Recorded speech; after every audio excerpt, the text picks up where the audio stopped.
I live in Manhattan, and I come here once a week on Mondays and work with the horses because I like to ride and I like kids.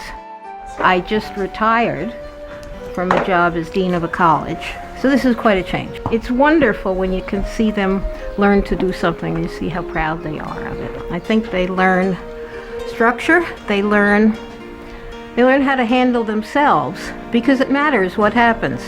It's not that they are treating the horse because they're told to treat it well, it's because the horse will hurt if they don't. And that makes a big difference to them.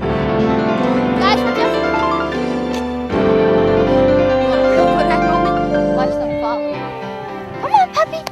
After being here 60 years, I get up every morning and I really feel good about getting up. I think my wife would appreciate it if one morning I would get out of bed and not start talking about what we're doing today at Green Chimneys. But it gets in your blood and you can't get away from it. And I guess I really don't want it to get away from me. The type of children that really benefit from Green Chimneys and that attend our school tend to fall along the emotionally fragile spectrum. We have a lot of children who struggle with coping skills, dealing with situations that might frustrate them and cause them to be angry. We have a lot of children who might just be misunderstood in their behaviors or lack this social awareness of what their behaviors are doing to others.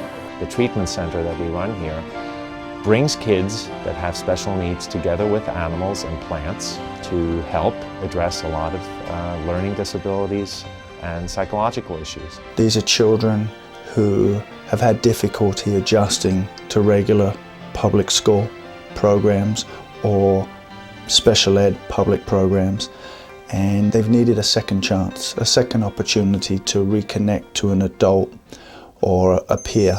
And many times these kids are coming from situations where they really haven't experienced anything but failure. And our one of the main goals here is to show kids that they really can succeed. It's like an onion. We peel off all of this and we put the child back on his or her feet and we make the child really feel good about him or herself. You know, you can always teach reading or you can always teach spelling, but to make the child totally well so that it's acceptable in a community takes a lot of work. For the most part, kids come to Green Chimneys and what they say is, Green Chimneys is a school that accepts me for who I am. Often, the first trusting relationship a student builds is with the animals. And then they can take those skills and move them into relationships with people. Green Chimneys is different because we have so many different tools in which to offer children and families. One of our biggest tools is our farm and wildlife center. We have an opportunity to have children work with animals, and when you combine the two, wonderful things occur. They heal the animals and the animals heal them. Psychiatrists and psychologists and social workers were referring children because they thought that this kind of a total care in a loving facility with a lot of animals running around would be very, very healthy for the children. And by the way, it was healthy for the animals too. The fact that Dr. Ross and his wife have been here and have created a family touch to this still remains, and it keeps it from being institutional. Children want to be here and therefore want to learn the tools that they need so they can go back home into the community.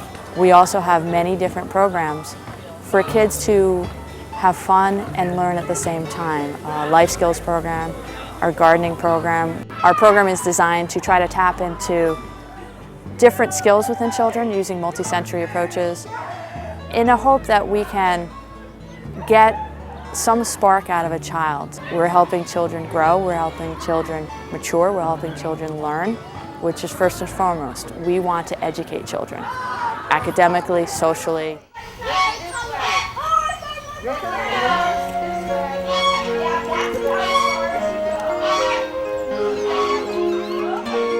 I mean, we're not going to have a 100% success rate, but the successes that we do have are amazing.